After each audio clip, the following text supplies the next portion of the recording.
시작 전에 한 찬양을 오래 불렀습니다. 예수 가장 귀한 그 이름이란 찬양입니다. 영어로 된 찬양을 한국어로 번역해서 불려지는 아주 좋은 가스펠인데요. 가사가 얼마나 귀한지 모릅니다. 예수 가장 귀한 그 이름, 예수 언제나 기도 들으사, 오 예수 나의 손 잡아주시는 가장 귀한 그 이름, 예수 찬양하기 원하네, 예수 처음과 나중 되시는 오 예수 날 위해 고통당하신 가장 귀한 그 이름. 3절입니다. 예수 왕의 왕이 되신 주, 예수 당신의 끝없는 사랑, 오 예수 목소리 높여 찬양해 가장 귀한 그 이름이라는 찬양입니다. 예수를 믿는 우리들이 예수님이 얼마나 귀한 분인가를 노래하는 찬양인데요. 이렇게 가사를 불러주면 여러분의 마음속에 찬양을 다시 한번 하고 싶은 생각이 들 겁니다. 그런 마음을 모아서 한번 찬양해 보겠습니다.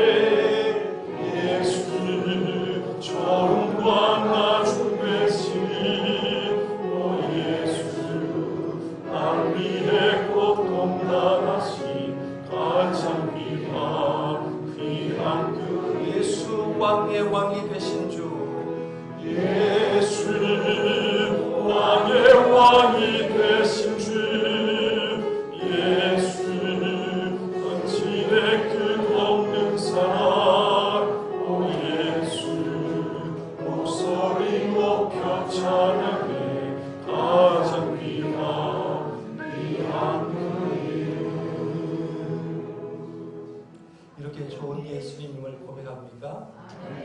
이렇게 예수님의 이름만 불러도 좋은 예수님을, 사실은 우리가 예수를 믿는다라고 얘기하면서 예수님을 너무나 소원하게 대한 건 아닌가라고 생각해 보고요.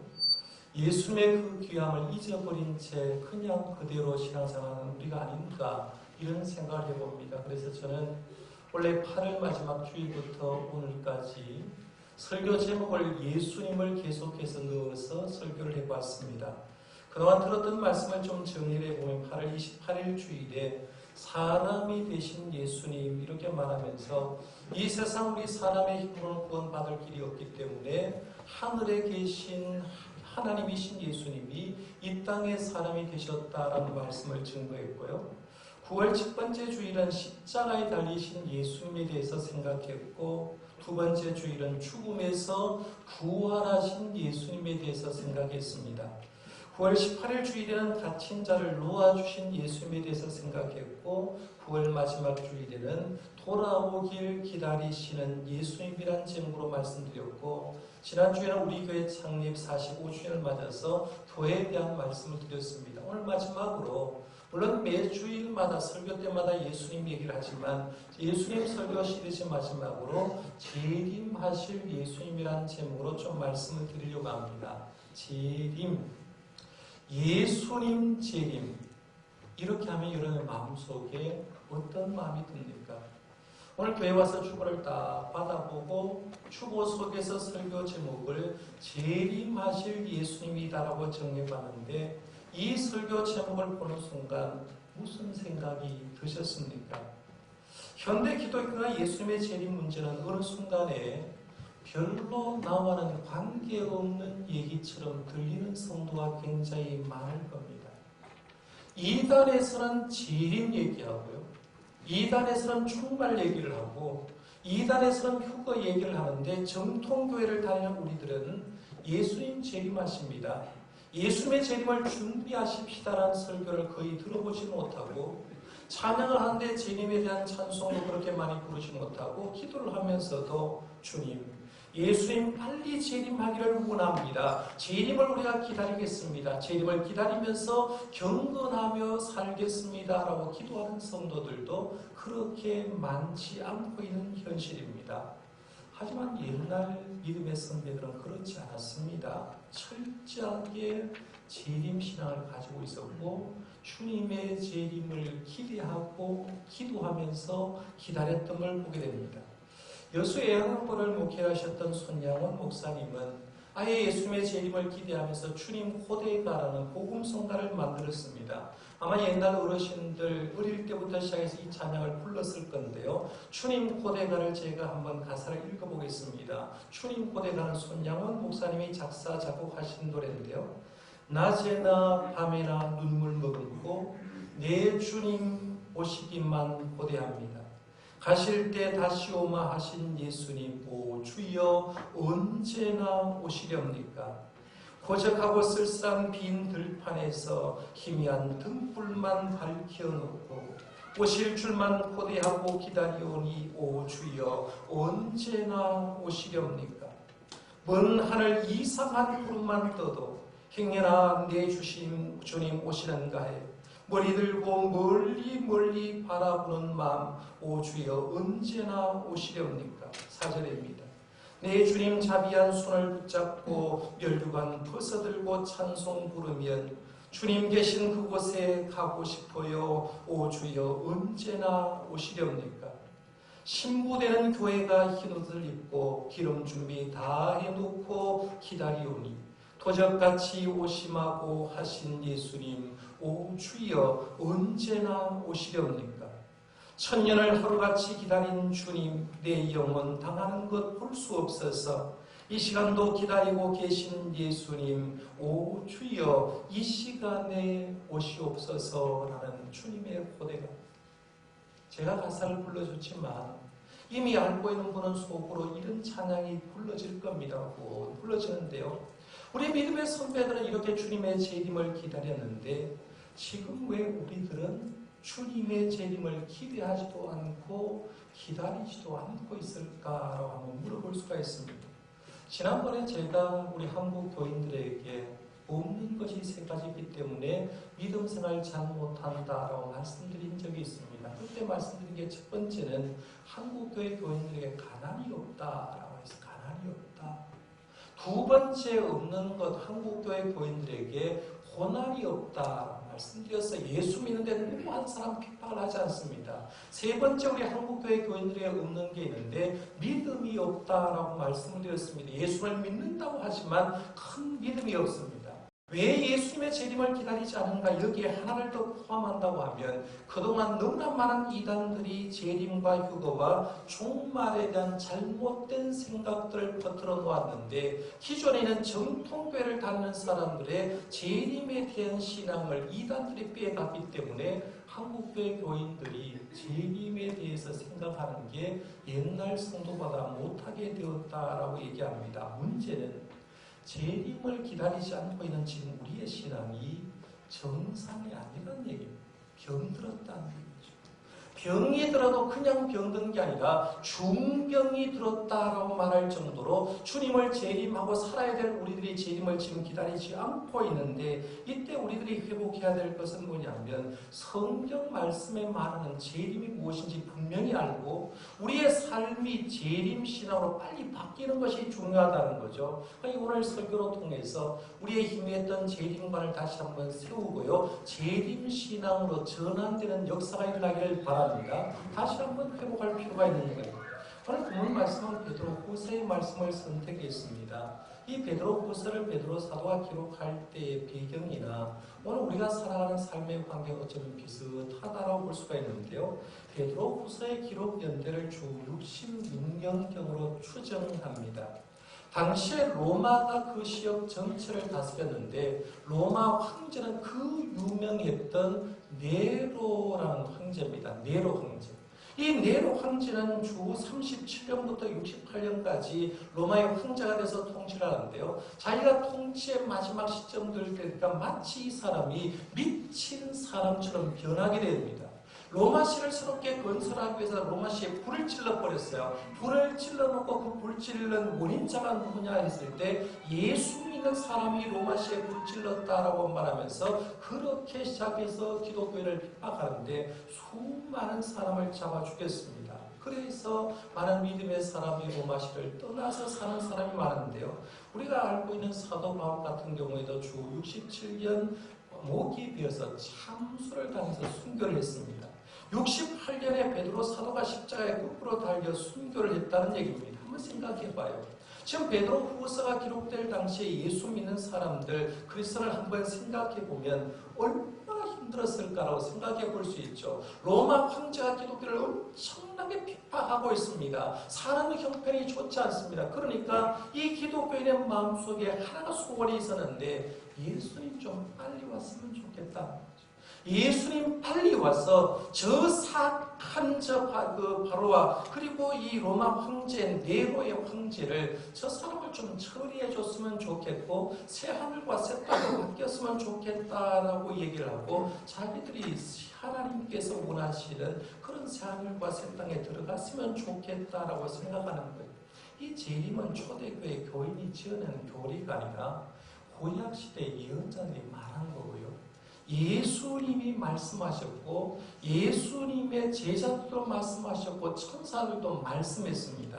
예수님의 증언 한번 들어보세요. 예수님이 재림에 대해서 이런 말했습니다. 요한복음 14장 2절에서 3절 말씀에 보면 내가 너희를 위하여 거처를 예비하러 가노니 가서 너희를 위하여 거처를 예비하면 내가 다시 와서 너희를 내게로 영접하여 나 있는 곳에 너희도 있게 하리라 라고 했는데 여기 보면 내가 다시 와서 라는 말을 합니다. 내가 너희들을 위해서 거처를 예비하러 하늘로 가는데 다시 와서 너희들을 데려간다 라고 말씀했다는 거예요.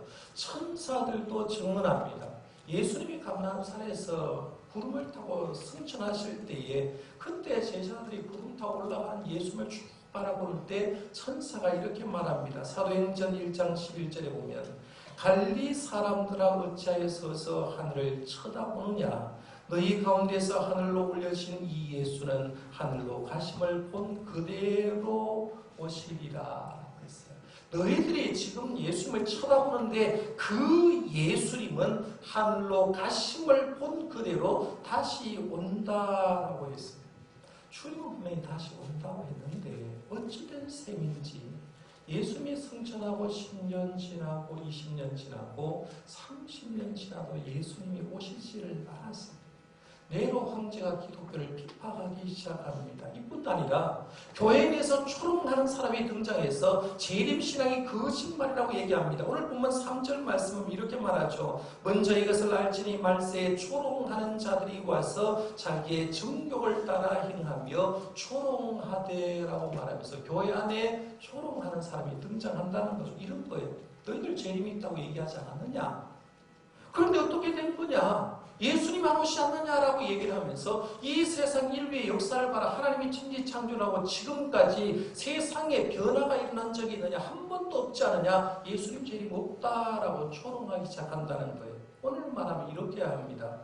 야 너희들 예수님 재림한다고 해놓고 예수님 온 적이 있느냐? 1992년 10월 28일 24시 자정에 예수님 온다고 담임 선교에서 그렇게 얘기를 해놓고 예수님 안 왔지 않느냐는 거예요. 1999년이 지나고 2000년 21세기가 밝힐 때 예수님 온다고 그렇게 얘기를 해놓고 2000년도 오니까 예수님 왔더냐 오지 않았지 않느냐는 거예요. 2000년 지나도 한 번도 예수님 안 왔는데 예수님 오신다고 2000년 세월 지나고 2016년 지났는데 아직 예수님 안 왔는데 예수님 온다는 말 거짓말 아니냐라고 말하면서 예수 믿는 사람을 조롱하는 것과 똑같습니다. 이런 소리를 들으면 예수를 믿고 예수님의 재림을 알고 있는 우리 신앙인들이 성경을 보고 성경 말씀을 근거해서 주님의 재림이 확실하다라고 얘기를 해야 되는데 예수 믿는 사람이 진짜 그런가? 2016년이 지나도 아직 예수님 안 왔으니까 주님의 재림 없는 것 아닌가라고 하면서 있었던 재림신앙도 하나둘씩 무너지기 시작한다는 거죠. 한 번 썩고 두 번 썩다니까 이단이 속이는데 기존의 정통교회 교인들이 재림에 대한 관이 무너지고 예수님의 재림을 기다리지 않게 되었다는 얘기입니다. 베드로 사도가 그런 성도들에게 재림신앙에 대해서 분명히 말씀하고 있습니다. 그게 바로 오늘 본문 말씀입니다. 저와 여러분 오늘 본문과 성경 말씀을 근거로 해서 분명한 재림신앙을 가질 수 있기를 바랍니다. 제가 성경 구절을 몇 가지를 얘기할 텐데요. 여러분이 어떤 이단을 만나든지 성경 구절 몇 가지만 가지고 있으면 됩니다. 그래서 오늘 설교를 들으면서 평소에 졸던 분들 졸음하면서 이 자리에 서버리세요. 일어서서 들으셔야 돼요. 이 설교를 안 들으면 여러분이 지금 재림신앙 이단에 딱 들어치면요, 여러분 다 넘어갑니다. 그래서 설교에 졸이 왔던 분들, 졸았던 분들 일어서서 들고 한데 집중해서 한번 들어보시길 바랍니다. 재림에 대해서 먼저 우리가 할 것은 재림은 확실하다라는 걸 알고 있어야 됩니다. 재림하면 여러분 언제 어디서 나요? 두 사람만 생각나면 이길 수 있습니다. 한 사람은 이 사람입니다. 보세요. 누굽니까? 아는 사람입니까? 도둑입니다. 지금 이 도둑이 뭔가 지금 집에 들어가서 자루에 뭔가 훔쳐가지고 오는 거 있거든요. 재림 얘기하면 여러분이 두 사람이 생각나야 되는데 첫 번째는 도둑 생각이 나야 됩니다. 도둑은 언제 올지 모른다는 거죠. 도둑은 여러분 도둑 맞아본 집이 여러 번 있을 거예요. 근데 도둑은 언제 올지 모릅니다. 성경 근거 구절을 제가 말씀드려 볼게요. 베드로후서 3장 10절 말씀에 보면 주의 날이 도둑같이 오리니 그 날에는 하늘이 큰 소리로 떠나가고 물질이 뜨거운 불에 풀어지고 땅과 그 중에 있는 모든 일이 드러나리로다 라고 했어요. 오늘 말씀을 쭉 읽어보면 제가 설교를 다 아는데요. 하나님이 천지를 창조하기 전 세상은 어떤 세상이었습니까? 혼돈한 세상이었죠. 혼돈한 세상을 주님이 말씀하시니 이 세상이 창조되어서 하나님의 빛이 있으라 하니 빛이 되었거든요. 근데 하나님이 마지막에 심판하실 때는 불로서 이 세상을 다 타버리고 혼돈하게 만든다는 거예요. 불로서 심판한다는 말은 뭐냐면 불로서 심판해놓고 다시 하나님의 말씀으로 새 하늘과 새 땅을 만들겠다는 그런 의미가 주어져 있어요. 오늘 본문 말씀에 보면 그게 보여야 되는데요. 하여간 베드로후서 3장 10절 말씀에 주의 날이 도적같이 온다라고 했고 물질이 불의 심판을 받아서 풀어지고 혼돈하게 되는데 그 혼돈한 세상을 하나님께서 다시 말씀으로 새 하늘과 새 땅을 창조하신다는 그런 의미가 있어요. 요한계시록 16장 15절 말씀에 봐도 보라 내가 도둑같이 오리니라고 했어요. 데살로니가전서 5장 2절 말씀에 봐도 주의 날이 밤에 도둑같이 이룰 줄을 너희 자신이 자세히 알기 때문이라 했어요. 주님의 날은 밤에 도둑같이 온다. 제 친구 목사님 한 분이 범호동에서 목회를 하셨어요. 담임 목회를 하셨는데 사택이 수성동에 계셨거든요. 수성동에 있었는데 일반 주택 2층에 우리 교회 옆에 전부 다 2층 집이 쭉 있는 것처럼 일반 주택 2층에 살았는데 도둑이 들어왔어요. 도둑이 들어왔는데 굉장히 감사하다고 얘기하는 게 뭐냐면 도둑이 다른 것은 훔쳐가는데 성경 속에 헌금하려고 한 돈은 훔쳐가지 않더라면서 도둑도 좀 양심이 있는가 보다 그런 소리를 들었어요. 도둑이 한번 들어오니까 목사님이 얼마나 시건장치 잘했겠어요. 그런데 그러고 도둑이 또 들어왔어요. 일주일 후에. 2번 왔는데 2번으로 끝나지 않고 다음에 또 오더라는 거예요.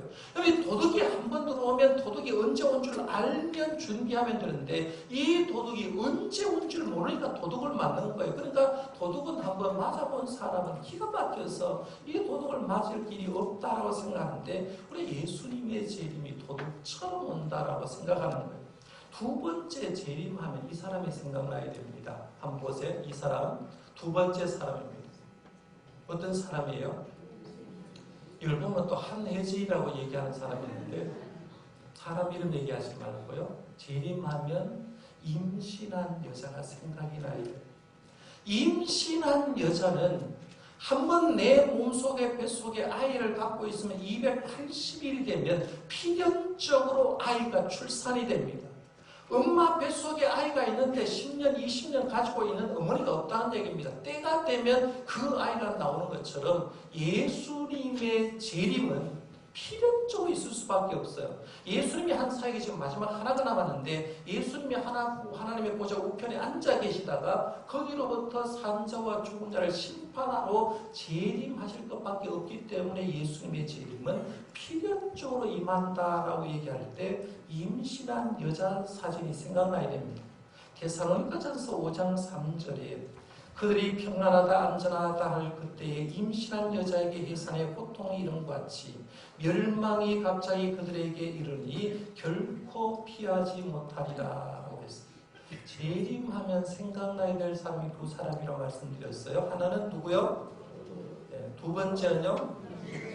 자, 하영이 첫 번째는 누구?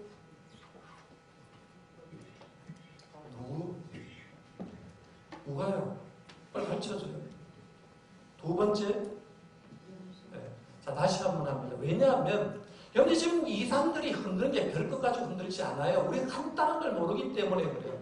예수님의 재림의 시간은 도둑처럼 임한다. 도둑이 생각나야 되고, 두 번째는 임신한 여자가 필연적으로 아이를 놓는 것처럼 예수님의 재림은 반드시 이루어진다라고 말씀드렸어요. 첫 번째 생각나야 될 사람은 도둑, 두 번째는요 임신한 여자. 요것만 생각나면 됩니다. 그런데도 불구하고 이 사람들이 와가지고 2017년 2월 15일에 예수님 재림한다라고 또 빠르게 얘기할 거예요. 그러면 여러분이 뭐라고 대답해야 되냐면 재림의 시간은 하나님밖에 모른다라고 대답을 해야 됩니다. 마태복음 24장 36절에 보면 그러나 그 날과 그 때는 아무도 모르나니 하늘의 천사들도 아들도 모르고 오직 아버지만 아시느니라 했어요. 사도행전 1장 7절 말씀에 보면 때와 시기는 아버지께서 자기의 권한에 두셨으니 너희가 알 바 아니요라고 했습니다. 재림은 도둑처럼 임한다. 예수님의 재림은 임신한 여자가 아이를 놓는 것처럼 필연적으로 임하는데 그 날을 아는 사람은 누구밖에요? 성부 하나님밖에 안 해요. 예수님도 모르고 천사도 모른다는 거예요. 그러니까 이 세상에서 존재하는 사람이 예수님이 언제 온다라고 얘기하는 그 사람은 100% 이단입니다. 100% 물어볼 것도 없어요. 재림이 언제 온다라고 얘기하는 사람은 100% 이단이니까 믿을 필요가 없어요. 우리 이것을 분명히 생각하면서 예수님의 재림에 대해서 흔들릴 필요가 없습니다. 그러면 이렇게 예수님의 재림에서 분명한 신앙인은 어떤 삶을 살아야 되는가? 첫 번째 해야 될 게 우리 믿음의 신앙의 선배들처럼 재림을 좀 사모하고 살 필요가 있습니다. 오늘 말씀 베드로후서 3장 12절 말씀에 봐도 하나님의 날이 임하기를 간절히 사모하라. 고린도전서 16장 22절 말씀에 만일 누구든지 주를 사랑하지 아니하면 저주를 받을지어다 우리 주여 오시옵소서라고 했고요. 요한계시록 22장 20절 말씀에 보면 이것들을 증언하시니가 이르시되 내가 진실로 속히 오리라 하시거늘 아멘 주 예수여 오시옵소서라고 했거든요. 초대교회 성도들부터 믿음의 선배들은 주님의 재림을 다 기다렸다는 거죠. 초대교회 성도들의 인사말은 마라나타라고 했어요. 마라나타의 뜻은 우리 주님 오시옵소서. 마라나타, 주님 오셔달라고 이렇게 인사를 했기 때문에 오늘 우리들도 재림을 기다릴 필요가 있다는 거죠. 두 번째, 재림 신앙이 분명한 우리들은 어떤 삶을 살아야 되느냐 했을 때 두 번째는 하루하루를 경건하게 살 필요가 있습니다. 오늘 말씀 11절 중반부터 보면 너희가 어떤 사람이 되어야 마땅하냐 거룩한 행실과 경건함으로 그랬죠. 거룩한 행실, 경건함으로 살아라. 이어지는 14절 말씀 보세요. 오늘 본문 13절까지 읽어드렸는데 14절 말씀이 이렇게 얘기합니다. 그러므로 사랑하는 자들아 너희가 이것을 바라보나니 주 앞에서 점도 없고 흠도 없이 평강 가운데서 나타나기를 힘쓰라라고 얘기했어요. 여기 재림을 준비한다고요. 기도원 가는 얘기가 아니에요. 재림을 준비한다고 집에 가서 정리하고 어디에 돌아가는 말이 아니라 진짜 재림을 준비하는 사람은 오늘 하루를 주님 안에서 경건하게 사는 사람입니다. 평범하게 살 살면서 주님 안에서 경건하게 사는 사람을 주님 기뻐한다는 거예요. 그 다음에 세 번째 해야 될 게 영혼 구원을 위해서 힘쓰는 삶을 살아야 됩니다. 9절 말씀에 보면 주의 약속은 어떤 이들이 더디다고 생각하는 같이 더딘 것이 아니라 오직 주께서는 너희를 대하여 오래 참으사 아무도 멸망하지 아니하고 다 회개하기에 이르기를 원하시느니라 했습니다. 베드로 사도는 예수님의 재림이 늦어진 이유를 설명할 때 주님이 한 영혼이라도 구원에 내리려고 하다라고 얘기했어요. 그런데 하나님의 성격이요, 저와 여러분 같은 성격이라고 하면 구원받을 사람 한 사람도 없습니다. 우리의 성격이 불같은 성격, 우리의 성격이 만약에 우리 성격 같은 것이 하나님의 성격이라고 하면요, 저와 여러분 중에 예수 믿을 사람 한 사람도 없어요. 다 주님 안에서 죽을 수밖에 없어요. 그렇잖아요. 우리가 뭐 대단하다, 아무것도 가질 것 없는데 주님이 참고 참아서, 그래서 하나님의 전에 나온 거 아닙니까? 만약에 하나님의 성격이 급해서 너희들 같은 사람은 필요 없다고 얘기하면 하나님의 전에 올 사람 하나도 없어요. 주님이 인내하고 기다려서 우리가 이 시간 하나님의 전에 나와 있는 줄 믿으시기 바랍니다. 주님이 이렇게 참는 거예요. 왜 참느냐? 이유는 어떻게든지 한 영혼이라도 구원해내기 위해서 하나님은 참는다라고 얘기하는 거죠. 주님의 재림이 그럼 한 영혼 참기를 원한다고 하면 오늘 우리들이 해야 되는 건 주님의 마음으로 우리가 한 영혼 찾아내면 그게 재림을 기다리는 사람이 하는 일이라는 얘기입니다. 그런데 오늘 말씀 한번 정리를 해보겠습니다. 여러분의 신앙의 현주소가 어떤 상태인지 점검을 해볼 필요가 있는데요. 제가 늘 설교를 할 때마다 가끔씩 반복하는 게 기독교인이 가지고 있어야 될 6가지 신앙을 반복할 때가 많습니다. 오늘 한번 반복해 보겠습니다. 여러분 믿음 생활하면서 6가지 신앙이 분명한지 한번 확인해 볼 필요가 있는데요. 첫 번째는 창조신앙입니다. 하나님이 이 세상을 만드셨다. 그리고 하나님이 이 세상을 섭리하고 계신다는 걸 믿는 것, 창조신앙입니다. 이 신앙을 여러분 분명히 고백하시기를 바랍니다. 하나님이 세상을 만드셨고 하나님이 세상을 섭리하고 계십니다. 두 번째 신앙은 성육신신앙입니다. 이 세상 인간들로 통해서는 구원할 길이 없으니까 하나님이신 주님이 이 땅에 사람의 몸을 입고 이 땅에 내려오셨다. 이게 성육신신앙입니다. 이 신앙도 고백해야 됩니다. 세 번째 신앙은 십자가 신앙입니다. 십자가 신앙. 죄가 하나도 없으신 예수님이 내 죄를 대신해서 주님이 대신 십자가에 달리셨다. 주님의 그 십자가 때문에 내 죄는 용서함 받았다. 이걸 믿는 게 십자가 신앙입니다. 네 번째 신앙이 부활 신앙입니다. 예수님이 우리의 죄를 대신하고 십자가를 지고 무덤에 묻힌 지 3일 만에 성부 하나님의 권능으로 예수님을 부활시켜줬다. 예수님이 부활하신 첫 열매가 되기 때문에 우리도 예수 믿는 사람들 때가 되면 부활한다고 믿는 것, 이게 부활신앙입니다. 다섯 번째 신앙이 재림신앙입니다. 성천하신 예수님이 하나님의 보좌 우편에 앉아서 일하시고 우리를 위해서 중보기도 하시다가 때가 되면 하나님이 하나님 보좌를 버리시고 이 땅에 내려와서 재림주로 심판주로 오신다. 그때 우리들은 만약에 재림주로 오신 예수님 계시면 우리는 주님 앞에 들림받아서 새하늘과 새 땅에 들어간다는 걸 믿는 것, 재림신앙입니다. 마지막 여섯 번째 신앙이 임마누엘 신앙입니다. 하나님은 언제나 우리와 함께 하신다. 이 6가지 신앙만큼은 흔들리지 마시기를 바랍니다. 분명하게 이게 빼더요. 이것만 잘 가지고 있으면 된다. 한번 생각해 봐요. 창조신앙 믿어요. 성육신신앙 믿어요. 십자가신앙 분명히 믿습니다. 부활신앙 의심하지 않고 믿는 사람들이 대부분입니다. 재림신앙 여기서 걸리는 거죠. 임마누엘 신앙도 믿어요. 재림을 우리가 겪어보지 않았기 때문에 재림신앙에 우리 성도들이 굉장히 많이 혼돈스러워하고요. 기존 교회 다니다가 이단들이 이거 탁 건드리면 재림신앙이 분명하지 않기 때문에 넘어가는 사람 많아요. 제가 그걸 말씀드릴 때 요한계시록 강의하면서 우리 하나님의 사람의 프라이드를 지키라고 말하는 게 뭐냐면 내가 하나님의 사람으로 주님을 믿고 있으면 내 아이가 차에서 자고 있더라도 아버지 어머니가 자는 아이를 집에 데려가는 것처럼 내가 하나님의 사람이라면 예수님 재림할 때 나를 분명히 하늘로 데려갈 거니까 걱정하지 마시라고 얘기하는 거예요. 우리 예수 믿는 사람은 재림신앙이 분명하지 않으니까 어디에 가면 구원받는다 별의별 얘기를 다 하고 빠지는데 그 이유가 뭐냐면 재림신앙이 분명하지 않기 때문에 그렇다라는 얘기입니다. 그러면 가장 약한 부분 재림신앙이 왜 이렇게 되었는가 제가 아까 말씀드렸죠.